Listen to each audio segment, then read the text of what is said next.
Shalom, kami dari kelompok 3 akan menjelaskan materi mengenai tata kelola perusahaan, birokrasi, dan korporasi.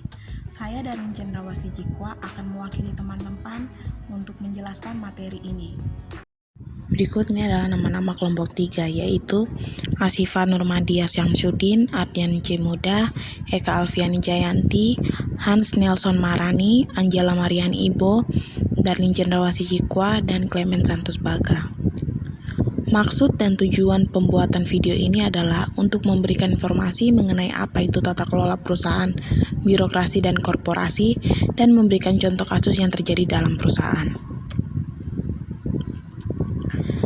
Tata kelola perusahaan, birokrasi, dan korporasi. Terdapat 3 materi, yaitu tata kelola perusahaan Good Corporate Governance, yang kedua prinsip-prinsip Good Corporate Governance, dan yang ketiga bagaimana melaksanakan tata kelola perusahaan GCG.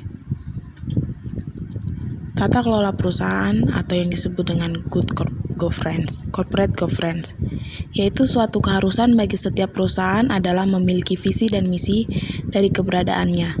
Visi dan misi merupakan pernyataan tertulis tentang tujuan-tujuan kegiatan usaha yang akan dilakukan, tentunya suatu kegiatan yang terencana dengan baik dan terprogram. Dapat tercapai dengan keberadaan sistem tata kelola perusahaan yang baik pula.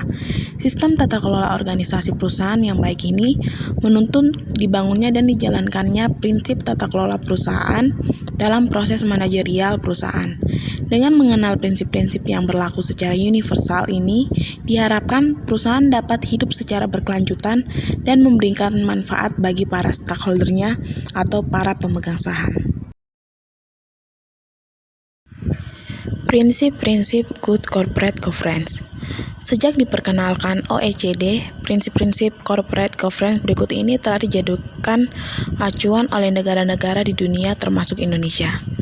Berikut ini adalah prinsip-prinsip tata kelola perusahaan yang baik, yaitu akuntabilitas, pertanggungjawaban, keterbukaan, kewajaran, dan kemandirian. Bagaimana melaksanakan tata kelola perusahaan GCG? Dalam praktiknya, prinsip-prinsip tata kelola perusahaan yang baik ini perlu dibangun dan dikembangkan secara bertahap. Perusahaan harus membangun sistem dan pedoman tata kelola perusahaan yang akan dikembangkannya. Untuk memudahkan gambaran bagaimana prinsip-prinsip GCG tersebut akan dibangun berikut ini, diberikan beberapa acuan yang praktis yang akan dikembangkan lebih lanjut. Acuan ini akan diuraikan mengikuti aturan butir-butir prinsip GCG. Saya akan menjelaskan beberapa contoh dalam butir-butir prinsip GCG. Pertama, akuntabilitas, yaitu pimpinan, manajer, dan karyawan perusahaan telah mengetahui visi, misi, tujuan, dan target-target operasional di perusahaan. Yang kedua, bertanggung jawab. Proses dalam pengambilan keputusan di perusahaan senantiasa mengacu dan menaati sistem dan prosedur yang telah dibangun. Yang ketiga, transparansi atau disclosure, yaitu menyampaikan laporan keuangan, audit, dan kinerja usaha ke publik secara rutin maupun laporan corporate governance pada instansi yang berwenang.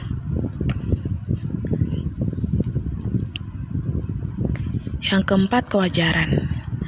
Perlakuan adil kepada seluruh pihak pemegang kepentingan atau dalam kurung nasabah, pelanggan, pemilik dalam memperoleh pelayanan dan informasi. Dan yang terakhir adalah kemandirian, yaitu keputusan pimpinan perusahaan hendaknya lepas dari kepentingan berbagai pihak yang merugikan perusahaan. Contoh kasus pertama terlihat di atas, yaitu permasalahan oleh PT Freeport Indonesia tahun 2017. Permasalahan ini yang terjadi bermulai adanya ketidaksesuaian gaji dan upah para pekerja Indonesia yang bila dibandingkan dengan tenaga kerja dari negara lain yang sama levelnya sangat berbeda jauh. Gaji pekerja Freeport hanya sebatas upah minimum regional atau UMR. Meski dikatakan tidak melanggar hukum, namun gaji yang diberikan tersebut jauh dari apa yang dibayangkan. Selain minimnya gaji atau upah yang diberikan, pekerja di perusahaan tambang asli Amerika Serikat ini sangat tidak merata antara pekerja lokal Papua dengan asing. Dan ironisnya, para pekerja lokal umumnya dipekerjakan di level paling bawah. Lain halnya dengan para pekerja asing. Selain hal di atas, masih terdapat beberapa bentuk pelanggaran. Di antaranya adalah ketidaksesuaian laporan dengan fakta di lapangan yang ditemukan oleh BPK. Penghitungan kerugian atas dampak lingkungan dari pengoperasian tambang Freeport oleh tim pengawas dari Kementerian Energi dan Sumber Daya Mineral serta Kementerian Lingkungan Hidup dan Perhutanan selama ini tak akurat, sehingga tim BPK mengkaji ulang laporan tersebut dan menemukan beberapa kejanggalan seperti adanya kelebihan pencairan jaminan reklamasi Freeport dan kerugian negara yang sebenarnya.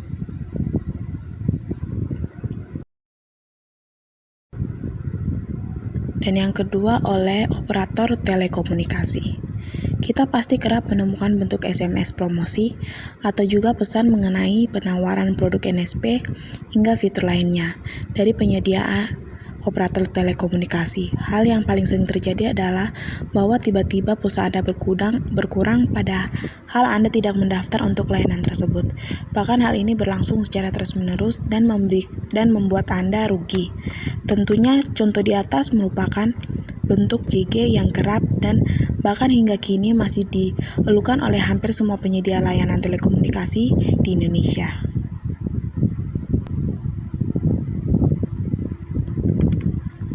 Yang ketiga adalah kasus oleh Jam Sostek. Jam Sostek merupakan salah satu perusahaan yang bergerak di bidang jasa dalam pemberian asuransi dan perlindungan tenaga kerja yang berbeda dengan hukum pelanggaran HAM ringan. Siapa sangka bahwa perusahaan sekelas ini ternyata ditemukan banyak melakukan bentuk pelanggaran yang tidak sesuai dengan GCG. Adapun bentuk pelanggaran tersebut antara lain adalah sebagai berikut. Pertama, Jam Sostek membentuk dana pengembangan program Jaminan Hari Tua atau JHT sebesar 7,2 triliun rupiah yang tidak sesuai dengan Peraturan Pemerintah 22 tahun 2004. Yang kedua, Jam Sostek kehilangan potensi iuran karena terdapat penerapan tarif program yang tidak sesuai dengan ketentuan. Pada laporan keuangan 2011, potensi penerima Jam Sostek yang hilang mencapai 36,5 miliar karena tidak menerapkan tarif jaminan kecelakaan kerja sesuai dengan ketentuan yang berlaku. Yang ketiga, BPK menemukan Jam Sostek belum menyelesaikan aset X investasi bermasalah, yakni jaminan medium term notes atau MTN. Adapun aset yang belum diselesaikan adalah tanah X jaminan MTN PT Sabta Pranajaya senilai 72,25 miliar rupiah dan aset X jaminan MTB PT Volgreen Indonesia. Dan yang terakhir, adanya bentuk pelanggaran ini kini membuat Jam Sostek tidak diperkenalkan lagi memberikan jasanya pada saat ini dan dialihkan kepada BPJS Ketenagakerjaan sebagai badan yang ditunjuk oleh pemerintah dalam memberikan layanan perlindungan terhadap tenaga kerja melalui jaminan pensiun dan jaminan hari tua.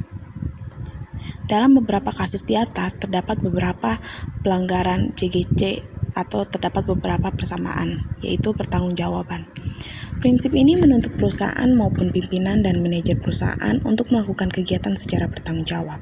Sebagai pengelola perusahaan, hendaknya hindari segala biaya transaksi yang berpotensi merugikan pihak ketiga maupun pihak lain di luar ketentuan yang telah disepakati seperti tersirat pada Undang-Undang Regulasi Kontrak maupun Pedoman Operasional Bisnis Perusahaan. Yang kedua adalah kewajaran. Seluruh pemangku kepentingan harus memiliki kesempatan untuk mendapat perlakuan yang adil dari perusahaan. Pemberlakuan prinsip ini di perusahaan akan melarang praktik-praktik tercela yang dilakukan oleh orang dalam yang merugikan pihak lain. Setiap anggota direksi harus melakukan keterbukaan jika menemukan transaksi-transaksi yang mengandung benturan kepentingan pribadi. Demikian video pembelajaran materi dari kelompok kami. Pembelajaran atau pemahaman yang kami dapat dari materi ini adalah bagaimana perusahaan harus mengikuti prinsip-prinsip good corporate governance agar perusahaan berjalan dengan baik dan tidak melanggar acuan-acuan atau butir-butir yang terdapat dalam good corporate governance. Dan Bila ada salah kata dalam pembacaan materi, mohon dimaafkan. Sekian dari kelompok kami, terima kasih.